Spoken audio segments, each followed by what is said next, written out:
All right, BJ Balls Out Comedy Podcast. Here we are. Geordie, what's going on? Not much, mate. How are you? Oh, living the dream. Oh, fuck, I haven't spoken to you for a while now. Jeez. You know, we've been like two, I don't know, fucking guys that just don't want to speak to each other. Two lockdown. Yes. It's not the same. I miss the studio. I'm working 2 days a week. I feel like I'm semi-retired. I can't wait to come back to the studio. Have you put weight on? Yes. Thanks, okay, you did tell me that before. You did tell me that. all right. Before we get going. I've been eating my feelings and my boredom. Yeah. Well, fuck. I don't want to get up. Who hasn't? Anyway, before we get going, Geordie's got some news, so we've got to get Geordie to put some news out. And I'm pregnant. He's pregnant. Not again. Jeez. Fuck up. Gotta sort this shit out. Alrighty. We mentioned a few weeks ago we had some merch coming. Mm-hmm. Here's part one. Yep. Some air fresheners. We got some smellies. We've got cocoa nut. And a new car / sandalwood flavour or scent. And our stubby call has finally arrived. Yes.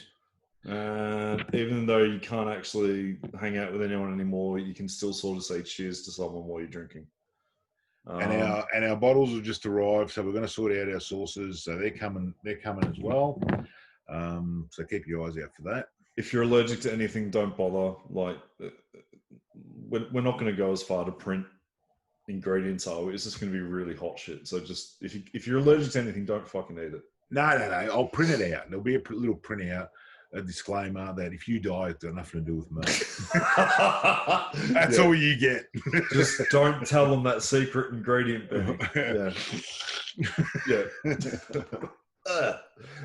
So this will be up on the socials. So hopefully watching this because you saw something. We're going to be giving a few of these away.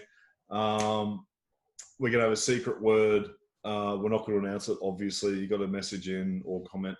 No. You got to message it in. Yes. What you think the word is? Yeah. So we'll be saying it. No. We'll be saying it through the episode. So listen out for the word. Yeah. It'll be.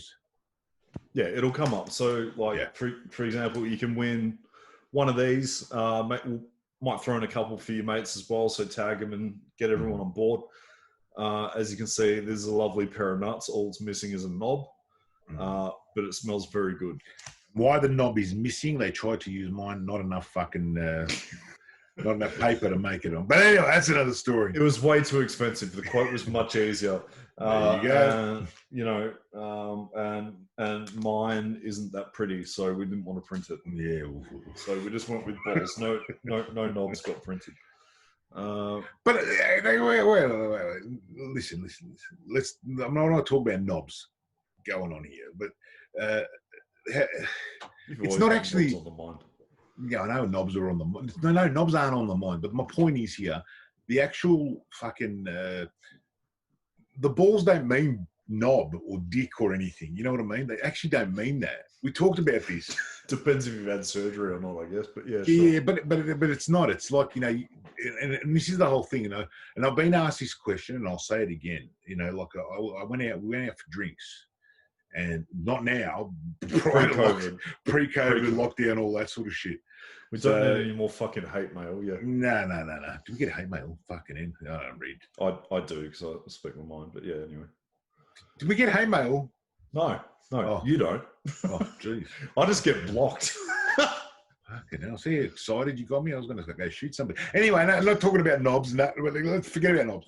What I'm trying to say is, our balls aren't about knobs or dicks or anything. It's actually about when you do comedy, you put your nuts on the line. That was the whole premise of the actual balls. That's why we called it balls out. Yep. So when you go out up on stage, your balls are out. You're letting loose. This is what it's about. And I've been asked this question. Ladies have asked me, guys have asked me. I've got into arguments with people over this shit. And it's got nothing to do with, you know, the phallus, the knob, any of that shit. Whatever name you got for it. God. Member. The beast. The barracuda. The big Montenegrin. Barracudas are known for how many teeth they've got. I wouldn't associate that with my knob, just quietly, but you can't. No, but I'm saying big knob, like it bites. It just gets in there. Consensually, yeah. It just does what it needs to do, yeah. Obviously. God. How do we get Wow, that took a turn. That did. All right, let's clean this shit up. We got Halloween coming up, so if you want to get some balls on your window before Halloween, we're going to be selling these. They cost. Look, I'll be honest. They're going to cost too much to ship. So when gigs come back, we'll sell these at gigs. Yep. And it'll give you like priority seating at a venue like Death or Glory sells cans, for example. But we'll do a Christmas special. We'll do a Christmas special and a Christmas giveaway, but right now, quite frankly, I don't think any of you deserve free shipping, and I can't afford it right now. So these will fit in an envelope. So yeah, we'll send it out to you, and they'll smell delicious. So yeah, we're just gonna roll with that. But we've got Halloween coming up. Have you got anything planned, Benny? Yeah, but I thought, look, I'm a bit of I'll say I'm a bit of a Scrooge when it comes to Halloween. It shits me, right? Because it's not an Australian thing. But this year I thought I was going to get into it. But then I thought, who's going to let anybody knock on your door now? Who's going to knock on your door? Maybe Halloween's cancelled. Kids can't just come up and knock on a door with, the parents. Not because of the mask thing, but how could you trust somebody? How do you know if that house hasn't got COVID? I'm not saying they have, but whatever. But the point is, you know what I'm saying? It'd be like Glen 20 and candy before they put it in a letterbox or something. They often do letterbox dropses. But would you want fucking candy that's been sprayed with fucking Glen 20? I mean, I spray everything with Glen 20. I'm used to Glen 20 now. I get up in the morning, give my throat a bit of a spritz before I get going. Yeah, we all know how you make your money, Benny. Yeah. No, I just find Halloween funny, not just because it's stupid, but more it's that one day of the year where it's socially acceptable to have candy ready for strangers' children. Yeah. And no one bats an eyelid. You go, oh no, he's being nice, whereas normally be like pedo. Yes. It's true, actually. It's a bit weird. I still can't get, as soon as I work that out, I haven't looked at Halloween the same. And maybe I've got issues with that. Maybe my parents did take me to Halloween when I was a kid, and now I'm just like, I want to do Halloween. It would explain a lot, Benny. Yeah. Hey, take that easy. I've had a few fingers in my ass. That's no way all there. That was after you turned 40. Yeah. It was actually, but anyway. That's the only time you want fingers in your ass, not when you're 12 or whatever. Fuck that. Wow, we have derailed slightly. We haven't derailed. No, it's pretty on brand, isn't it? It is us. This is what we're talking about. We're talking about, like, balls and nuts and knobs and stuff. Speaking of knobs, yeah. I was thinking of becoming a bit of a knob when Halloween. So I was gonna super glue Freddos to the pavement at the front of my house just for a laugh. That would be fun. Yeah, because okay, it's like Saw, yeah, like Halloween, right? Mm-hmm. So you can fuck with people a little bit. I think not fuck kids, but like fuck with them a little bit. So you get the Freddos, you keep them in their packets, and you glue them to the pavement, right? Yeah. Hopefully it doesn't rain. Hopefully it's not too sunny, but it would just be a real test of the thought process of anyone who came by these Freddos, right? So you could try pulling it up. Mm-hmm. It might break. Yeah. You could try ripping it gently, but then if the Freddo fell on the ground, well, do I eat that Freddo now? Yeah. I would, because I'm a fat cunt now, but like the Freddo falls on the ground or you end up ripping the fucking thing. I think it'd be hilarious to watch. Not that I want to watch kids out my window. Mm-hmm. Yes, you do. There's really nothing to do in COVID. Yes, you do. There's really nothing to do in lockdown. I'm coming up with ideas I've never had. I'm excited. I'm.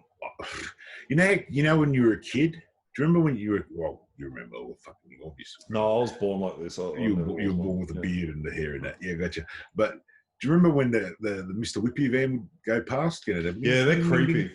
All right, they're creepy. But you remember as a kid, you'd run out and go, fucking Mr. Whippy's here. Mum, can I get some money to get? Yeah. Mate, I'm doing that now. It's between you and me. Yeah.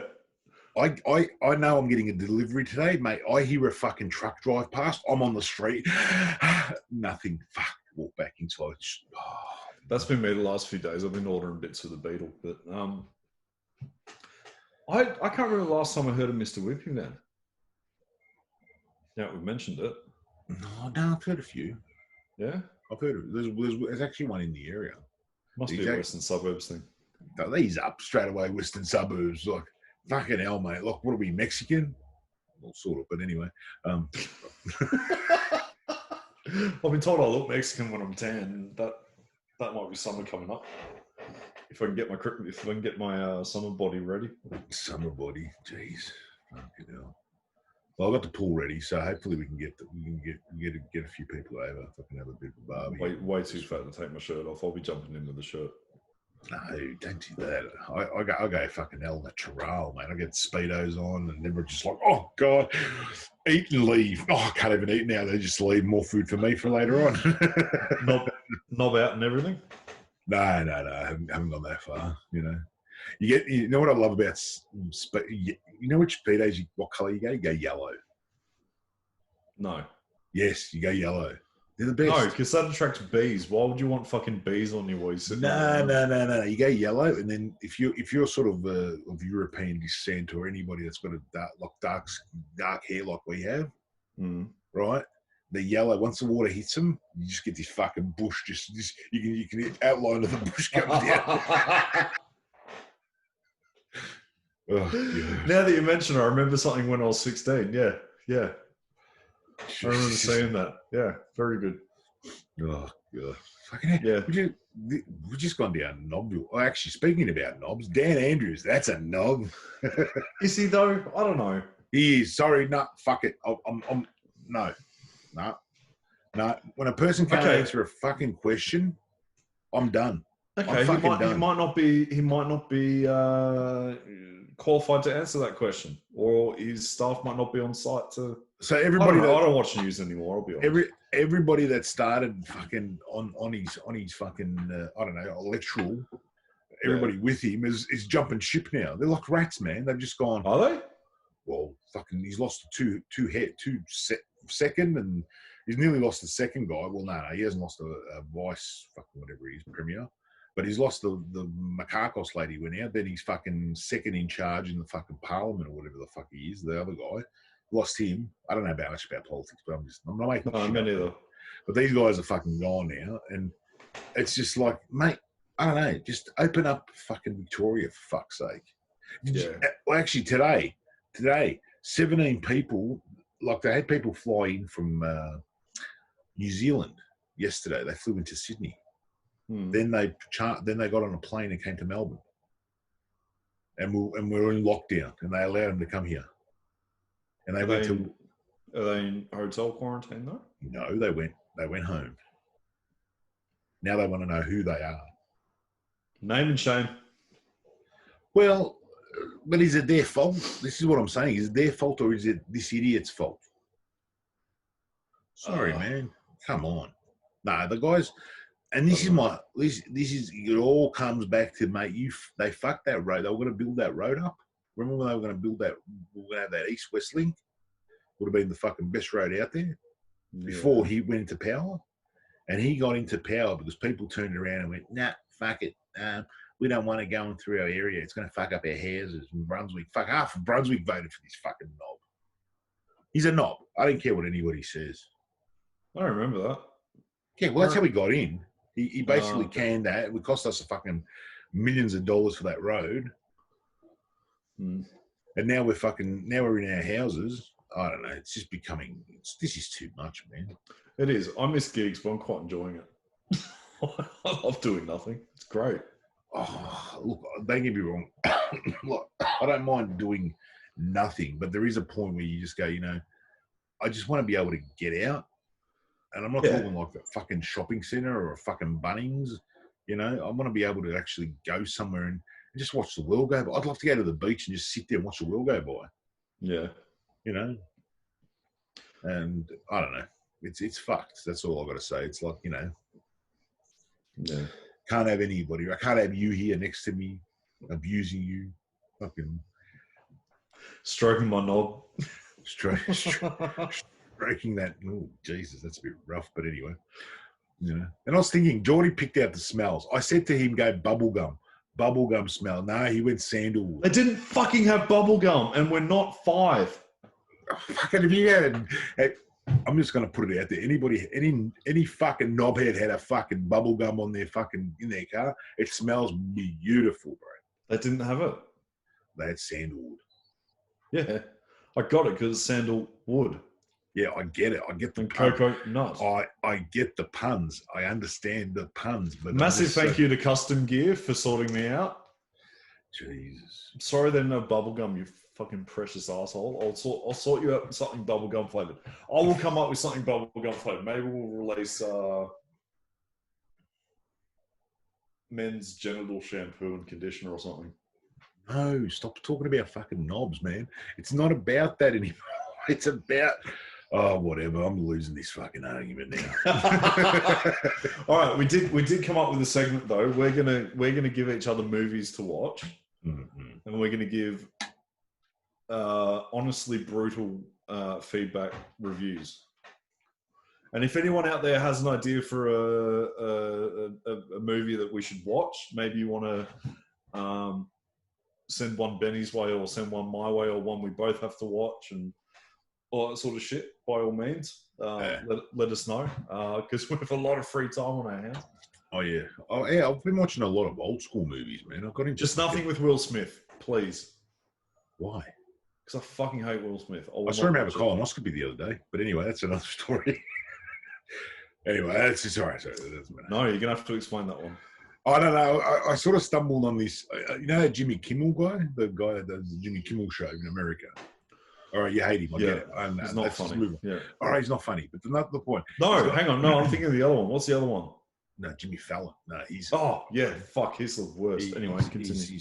No, Jimmy Kimmel's pretty funny. He was a guy from the Man Show. Remember the Man Show? Yeah. The Man Show. Jimmy Kimmel started. Yeah. Gotcha. Anyway, he's got this auntie. Sorry, I was scratching my dog. Yeah. He's originally from Brooklyn, so his family's from Brooklyn, American, Italian American, blah blah blah. Anyway, his auntie and that they moved to Vegas. Jimmy lived in Vegas. That's where he grew up most of his life. But Jimmy, has got an auntie, and he does these segments with her, which I got into, and it was funny, blah blah blah. And then he ended up getting he turned 50, so he had to get the colonoscopy done. Right, and so Katie Couric, one of the NBC, she used to be on the NBC back in the day with Brian Gumbel and shit, the news reporter. I think I'm not sure now. Don't quote me on this, but I think her husband died from colon cancer. You want to get that one right, yeah? No, well, anyway, I don't know, something along those lines. Anyway, or she had it done. I can't remember now, but anyway. Whatever, look it up yourselves. I don't. I'm not Google, so I'm Benny. There's a big difference. Well, I'm retarded. Google smart. There you go. I've said it. My point is, she got him to do the colonoscopy, but she wanted it filmed for just to tell people to go get it done, and like a little segment. And they did it, and he got it done. It was quite interesting to see. You know what I mean? Like to see him getting it done, and then. I don't know, and then you know how fucking YouTube works. You've seen one colonoscopy. Well, maybe you want to say one more. Then Will Smith comes up to have his colonoscopy, and then he actually had cancer in his colon. Will Smith does. Yeah, he had a polyp and it was cancerous, so they cut it out. And then it was funny because he got in there. It was all that whole Will Smith, he's the most one-dimensional fucking actor in the world. Yeah. And you could just see when the doctor came in with the baseball bat. I felt bad for the guy. It was just like it was cancerous, and you could just see him go from happy Will to holy fuck. His mind was just shit actor. Yeah. Why would you want that filmed? No, they were doing it for because a lot of they were saying a lot of Black Americans. A lot of African Americans are very prone to it. Okay, is it for charity reasons or awareness reasons? Or? Awareness. It's all awareness. Okay, So, which is nice. That right. that to me, I like that. You know what I mean? They're doing something nice for the people to, and it's one of those things nobody likes talking about when it's Colin. Like everybody's like, oh, I'm not. Oh, we've been talking about it. Yeah. Oh, I talk about the arsehole all the time. You know. I was thinking about if somebody out there, you got a lot of material, yeah. If somebody, yes, I do. If somebody, if somebody out there, because they're calling the ring, the steel rings, they're calling it the fucking what's his name, bloody Dan Andrews is calling the rings of steel. You know how they're locking everybody down so you can't get through the borders and shit. Yeah. You know, what I want, if somebody's good at fucking putting photos and shit together, you know, they're fucking photoshopping and shit, what I would love is, just picture this, Dan Andrews sort of looking back like that, an asshole, and then like you got something coming out of the asshole, so it's through the rings, get it? Through the Yeah. Fucking hilarious, man. Come on. Oh, where to begin with that one? Might need to hit up Matt O'Neill for that. He's very good at Photoshop. Oh, whoever can do Photoshop with that, I'm not good at that stuff. I mean, I've never tried it, so I'm not really All right.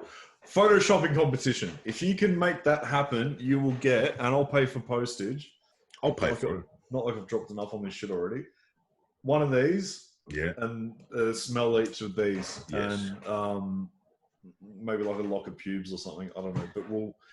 We'll chuck in 2 sauce bottles.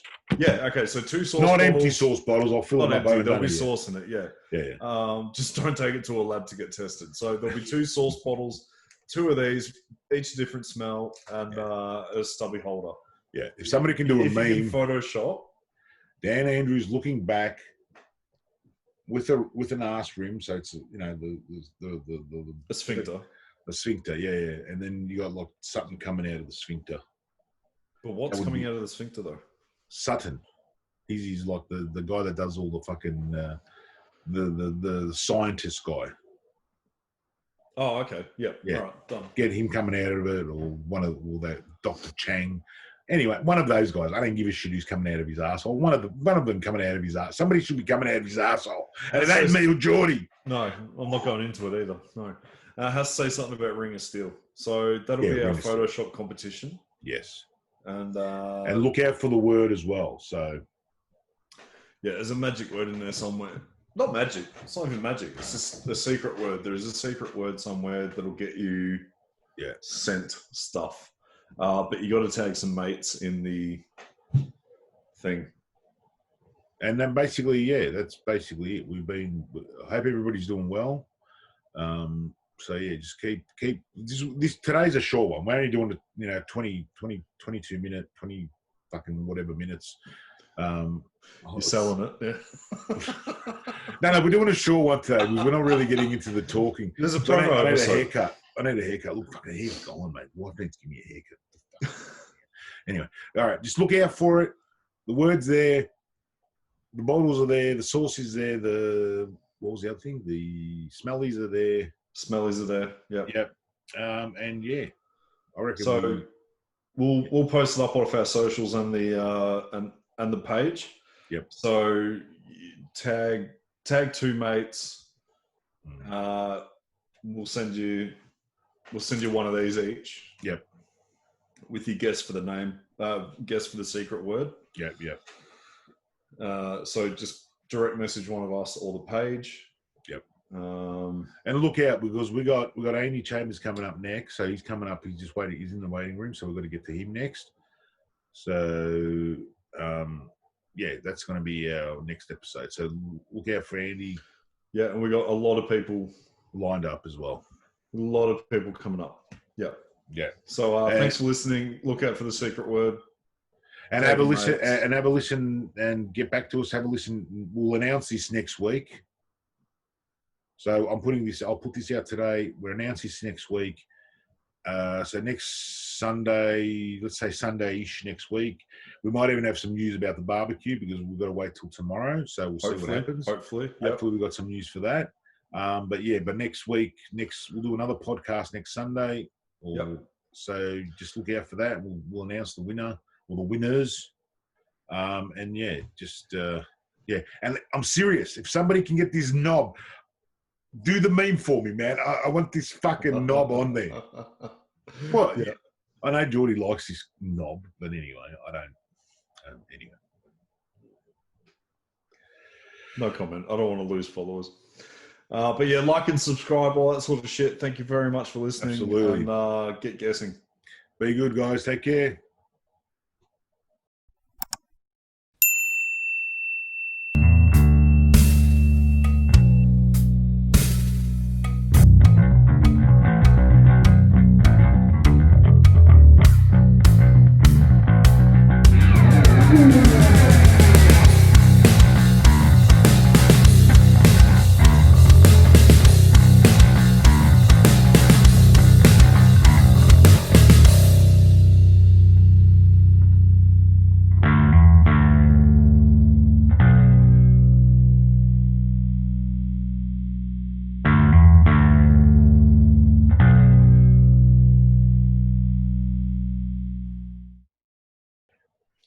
All right, BJ Balls Out Comedy Podcast with special guest Mr. Andy Chambers. How you going? Good, fellas. What's going on? Lockdown. I so loving it, huh? I'm enjoying it, apart from no gigs, but yeah, that's true. It's not been too bad because I mean the road's been pretty good, pretty empty. Yeah, well, we've got nowhere to go. Only within our 5K radius, unless you're working, and then you can actually get out that 5K radius, I suppose. That's true. Yeah, I'm still working, still flat out. So. Oh, nice. Oh, excellent. So tell us about yourself, man. Mm-hmm. How and when did you start comedy? Oh man, I've been in comedy for almost about 3 years. But I did heaps of stuff before that. So, like, you know, when you're in school, like I did all the theatre productions. I was in musical theatre for like ages. So I've been in musical theatre for probably almost 10 years, and then I was a party clown. Like I did What? Yeah, I was a party clown, man. My party clown name was Buddy, which was almost a little bit creepy, right? Yeah, Buddy, because you've seen it on my Instagram, Yeah. Because you've introduced me as Andy Buddy. Now, the reason being is because I thought I wanted to go with something fun, right? And I thought, actually, this got a little bit creepy. It was, okay, you could be my buddy because my name's Buddy. We could be buddies. Yeah. Yes, that doesn't sound adult. That doesn't sound entertaining. The kids blew their mind. And I was like, okay. Yeah, no, but yeah, I was just Buddy the Clown. And then, I just kind of, like, I tried to do gigs and I tried to do performance and stuff. And I was so sick of trying to work around other people. So I thought, be a solo act and stand-up comedy, man. So for the last 3 years. Nice. Yeah, nice. Yeah. So how'd you get started in that? Was it just a matter of, like signing up to an open mic, or did you find a course or something, or what? Yeah. What'd you do? I started a course. I did. I joined the army and I came out of Kapuka. And as soon as I came out, I actually, while I was in Kapuka, signed up for the Hard Knocks course. And it was almost like a month later, I was like, oh, I'm going to do it. I was 29. I had to ram it in just before 30 so I could do absolutely everything before 30. And then, did the Hard Knocks course. And basically after that was just gigging like 4, 5, 6 times a week. So, yeah, ever since then, it's just been flat out, to be honest. Oh, that's good. Yeah, man. Oh, Benny did the old Hard Knocks as well, yeah, Benny? Yeah, I was part of that alumni, and that was all right. It was a good learning curve, and sort of it sets everybody in there on the way, sort of thing. It helps everybody out. But now it's the hard work. You've got to get out there, and you've got to start doing the gigs. It all becomes about the person in the sense of how much you want to give to it too. So, I didn't necessarily just want to do just a course. The hard part about it is when you try and Google it, nothing comes up. Like that was the only thing that came up on stand-up comedy was that. You can't just Google open mic. Basically once you're in there, they go, oh, this pub, and Yeah, it's basically the list, like you're saying. You need the list of places where to go, and that's the biggest. And you know, you find that out because I did the Australian comedy course, which was based out of Sydney, and wow. they came to Melbourne, and it was very limited because he only gave us who he knew or who he was connected to. Yeah. Whereas School of Hard Knocks went, here's a list. These are all the places in Melbourne. Yeah. Go nuts, you know what I mean? And which is good because it sort of, you know, allows you to sort of, you know, there are sort of hard rules that we've sort of got to adhere to, sort of going to these different places and getting on there. And I don't know about yourself, but I found it, for me, it was that whole finding that group, if you know what I mean, like getting in there and starting to talk to people and sort of feeling comfortable and shit. You know, you got guys that have been doing it a long time, like Geordie and stuff, and then you go, oh shit, how do I get close? Do anything. How do I get close to? How do I get close to this pedophile beard guy? You know, he touched my leg. Okay, we're close enough. Let's move on. But you're way overage. It's fine. But yeah, look, it's got its you know, benefits. I think, you know. Yeah, absolutely. Yeah. So how do you go about writing? Where do you get inspiration and ideas, and do you have a process or? Oh man, I just come up with an idea, and it's usually while driving. Like I'm driving down the road, and I'm just thinking about comedy. Somehow it just pops into my head, and it just something. I was like, oh yeah, and then a little idea, and it just starts from an idea. I am terrible at writing. I have probably the worst writing technique I reckon I've heard, because 3/4, if not more, of my jokes have never been written down. Yep. So yeah, so a lot of people say record, write them down. I have dot points. So basically, the one of the things is the one style of comedy that I like. I do love, say, like your Ross Noble types, right?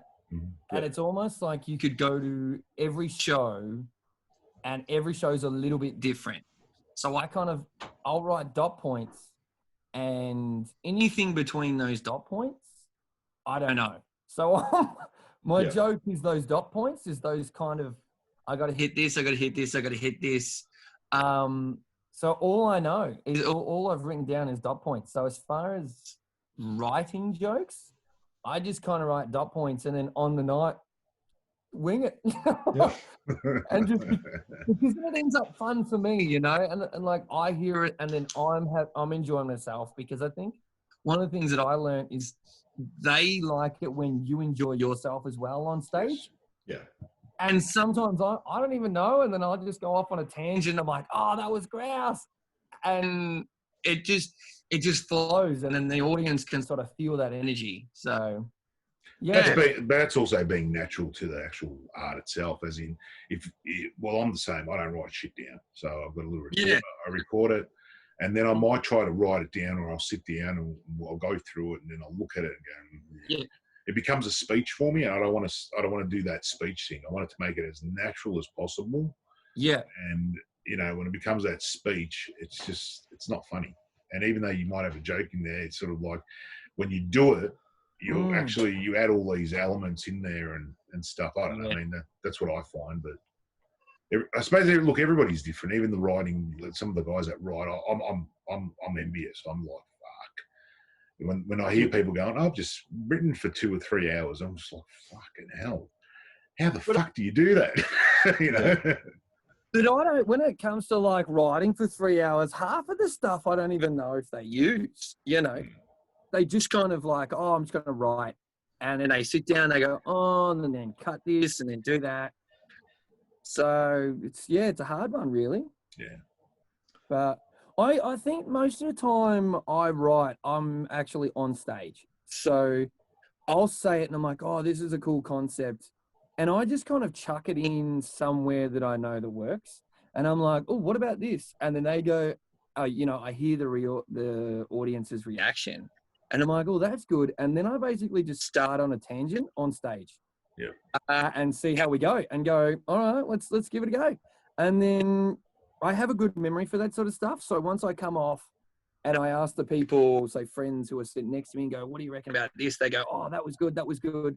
And I just punch it into my phone. Oh, yep, this was good. And then just write dot points. And then every night just keep adding to it. So, yeah. Where was your first open mic? Like which place did you go to, or which place? Gorilla. Okay. Gorilla, yeah. I remember, I think the first proper open mic was Gorilla. I walked to Gorilla and then stood around. I was about to write my name down, and then I just walked off. I was too scared. I was like, nah, I'll see you later. I went to a couple of open mics first and just sat there and watched. Yeah. Because, I mean, it's quite intimidating. Even after Hard Knocks, you're like, oh my God, they're all having fun. And I'm like shitting myself. And now, now it's weird. But it's a very warm room, so it's a good place to start.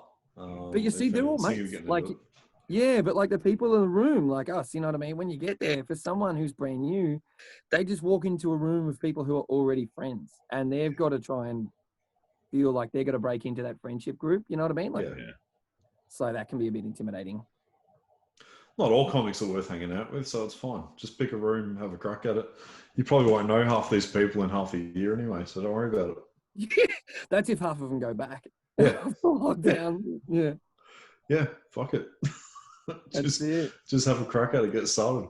What would you say is a highlight, has been a highlight of your career so far?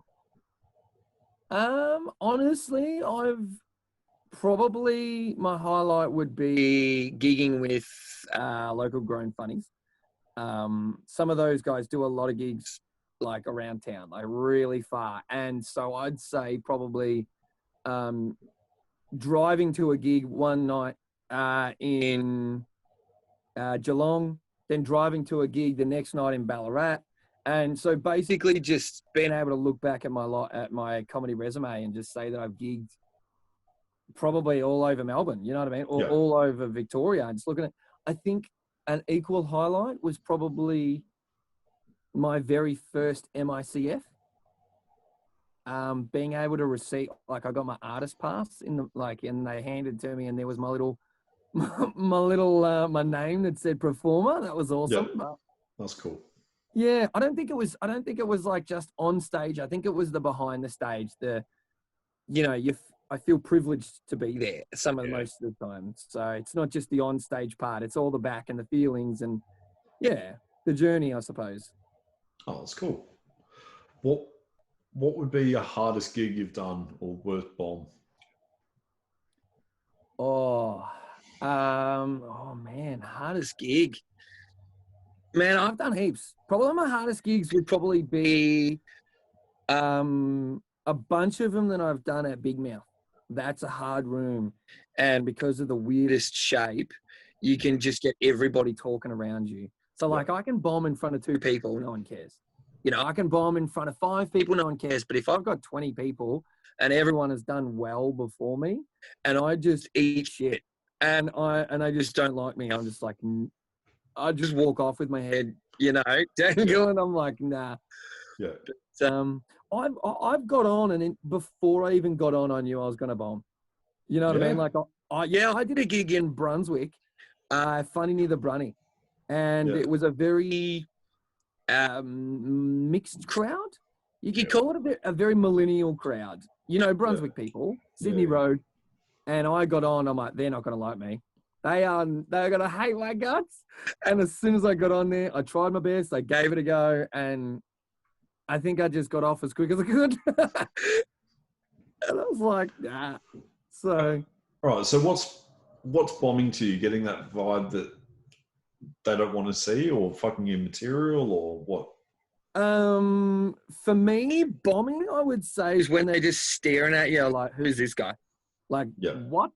They're looking at you try a joke, and just when you think this joke works on everybody, and then you just get crickets, and they're looking at you like, no. They honestly are judging you, not just on your joke, but as a person.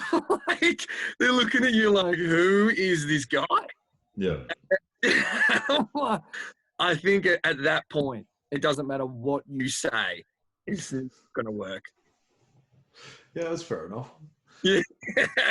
So that's, yeah. What We've you reckon? all been there. Yeah, definitely. Oh, man, you got to, I laugh at it. I just get off. I'm like, well, that didn't work. Off to the next one. What do you reckon it'd say would be the hardest room you've done, apart from Big Mouth? Or is that it? Probably be the funny near the brunny. Oh, actually, hardest room I'd done was Werribee. Was a tavern. Yeah. Yeah, I remember that. Yeah, with Raywin. She got up and she hadn't even said a word. She just got up and she was like, "Hi, how you going?" And they're like, "Next." Yeah.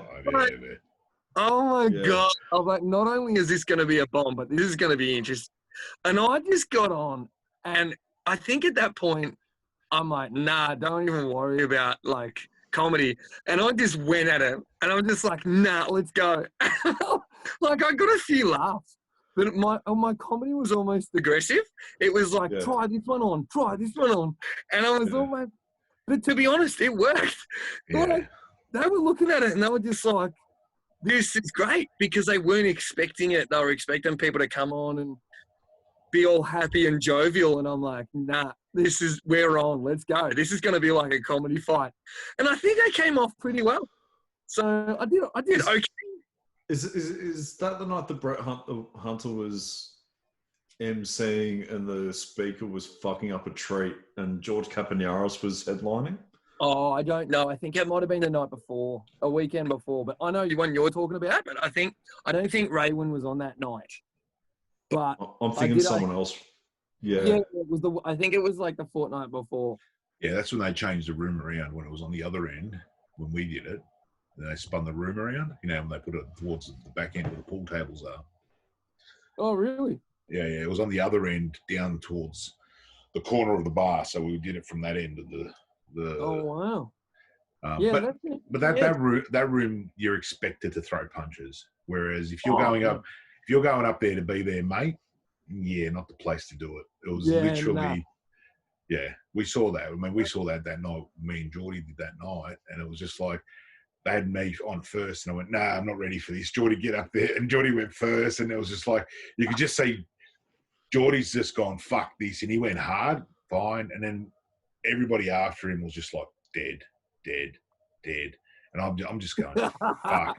All right, Benny, you're up. And then I saw the guy that was causing the most problem. I just went after him. It was like, listen, you redhead cunt, and just bang, and just kept going him.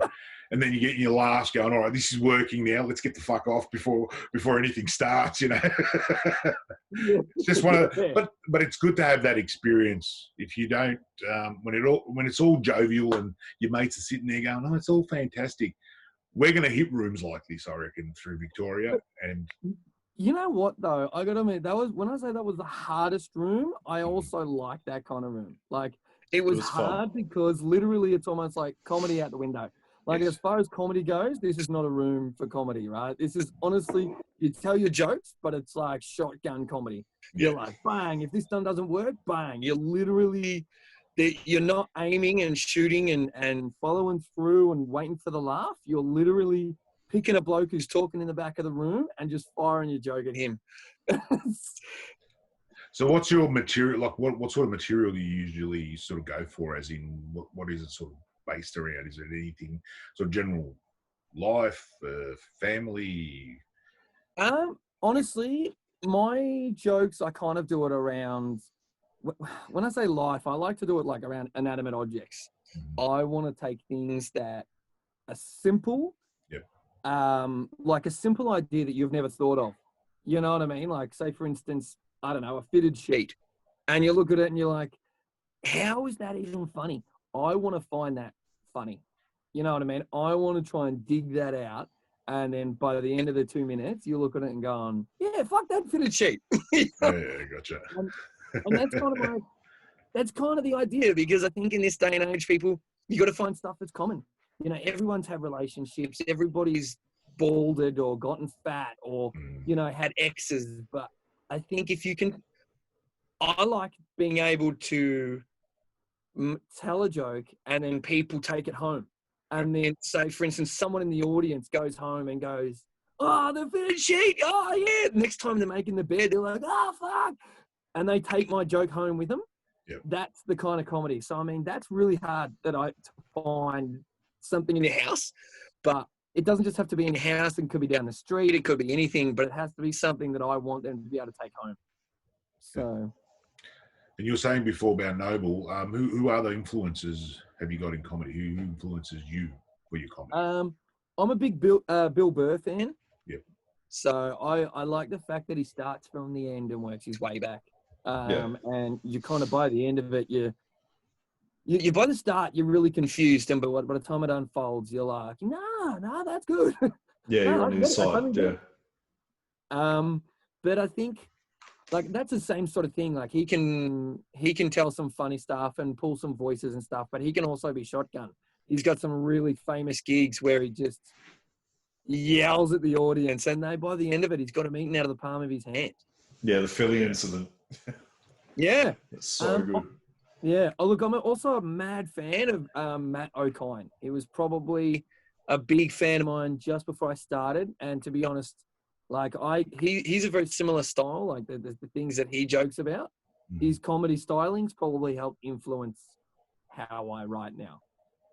So I'm just a really big fan of his jokes in particular, not just who he is, but of his material. Yeah. And I look at it and I'm like, no, you know what? That's doable. That's great. And it's just, I find that his material can be also told by anybody and enjoyed anywhere all over the world. And I'm like, nah, that to me is comedy, not just all the other, relationship stuff. I like stuff that anybody can tell and everybody will enjoy it. Yeah. So, yeah. Have you ever seen Michael McIntyre? Yeah, I've seen his gigs. He's pretty good. He's very similar, like the English stuff. Russell Howard, he's great. You seen him? Yeah. No, I've only seen him on TV. I haven't actually seen his stand-up. But... Oh, yeah, he does really good stand-up. He's really good, yeah. He's really good. A lot of voices. He's high energy. Literally, it's just him with a microphone in like a stadium, and he fills that room. Like, he fills that stage. Like, you wouldn't know it's just him. You'd think that there was like 10 people on that stage. That's cool. Yeah, no, he's great. Russell Howard's it's amazing. Oh, very good. So what have you got planned for... I don't know how to finish that sentence because no one knows when anything's happening. But things that's coming up. Yeah, what have you got coming up that you're excited about? I guess without a time frame. And have you done any Zoom gigs? I haven't done any Zoom gigs. I'm not a big Zoom gig kind of guy. As far as things I got coming up, honestly, I've got some I think I've messaged you, Geordie, about it. I really like the idea of going out into rural gigs. I've done some rural gigs in the past, and I've got some connections at the moment for some, I suppose, rural destinations. I kind of want to take people on the road. Like, I want to take comedians who haven't really had much of an exposure. I think with my exposure with LGF, those guys, like, that's real comedy. It's only, they do comedy out in the middle of nowhere to unsuspecting people, and they love it. So I want to take people out of Gorilla and out of Big Mouth and put them in the middle of nowhere, in a pub 4 hours away. So that's kind of what I want to do. But I mean, I also want to make it fun. Like, I want to video it and I want to make it interesting. So I'm going to fill my car with GoPros and just drive there and just try and like make it fun to watch. So I can actually, so people want to go on the next one. You know what I mean? They go, oh, when's your next gig? Oh, and then they get enthusiastic about the gigs that's coming up. And I don't know, I just kind of, I've got a lot of new material and stuff that I want to try, but I reckon that everybody's material definitely needs to be tested in country towns to really see if it stands up. So, but yeah, no, it's good. So a lot of little things on the cards, but it's a very expensive thing because it's not just me. I've got to get a lot of ducks in a row before I even start the car and start driving. So. Yeah, absolutely. Oh, it should be fun though. Oh man, it's very exciting. I think that sort of stuff it's a lot of hard work, but I think people will respect you for it, for putting in that extra effort. So, yeah. Oh, that's good. Have you got any social pages you want to spruik? Not really. I'm just Andy Chambers comedian. I got that. As I said, I've got my comedy in Cranny, which is I'm building up a bit of a semi-pro room up in Cranbourne at the Amazing Grace. The Amazing Grace Hotel. That's going to be amazing. It's a beautiful area. So feel free, come on down. I'm going to get you guys down very soon to perform on that. Yeah, wicked. That'd be fun. Yeah, and Comedy Road Trip is going to be what this is going to be called. So Comedy Road Trip is where I'm going to take people away. So yeah, a few big things coming up. And the Amazing Grace, pretty much that. As soon as lockdown sort of opens up, those guys have promised me a spot almost 2 weeks after. They're like, yep. Yeah, wicked. Okay. So yeah, exciting. Very good. Well, can anyone find any material you've got online? Do you have anything up that people can? Yeah, yeah. YouTube me. Just YouTube my name, which is kind of good because I mean I went for a job a couple of years ago. And I went for a job and I rocked up on my very first day. They're like, "Oh, so you do comedy?" And I'm like, "Yeah, why?" They're like, "Oh, we Googled you and we watched your YouTube." Nice. And we think you're shit. And I was like, it's my first day. Like, I'd been there 10 minutes. And they're like, no, we don't like you. I was like, oh, I was there for like 4 months. And they just did not change. I just think, oh, God. One day they even said to me, so you think you're funny, don't you? And I'm like, yeah. They're like, well, we don't. That's brutal. But I have had other people giggle. So, you know, like, nah, I like my material. It's good. It's snippets of little things, but you know how it is. Comedy is beautiful in the eye of the beholder. That's brutal. I know. Oh shit! Have you done a set about that yet? No. That'd be hilarious. Oh, you've got to put something together about that. I would, but the only problem is I hate those guys. So I'd be angry telling a joke. No, fair enough. I'm like, are you ready for a joke? Because you better laugh at this, guys. They might like it if you just ripped them to shreds or invite them to Werribee or something. That could be fun. Yeah, no, I would. But I'd have to then talk to them to invite them again. Oh, gosh. I just pop up on Instagram. Oh, I'll just put a letter in their car window and just be like, just rock up. Yeah, do that. Why not? Informally invited to be ripped to shreds. Bring your best. No, very good. Yeah, exactly. Well, thank you very much for coming on, mate. Thank you. If anyone wants to check Andy out, just jump on the socials and YouTube. That's it. Yeah. Type my name in, you'll find me. Very good. Thank you very much. Thank you very much, Andy. Oh, thanks, guys. See ya. Yeah. Cheers, sir.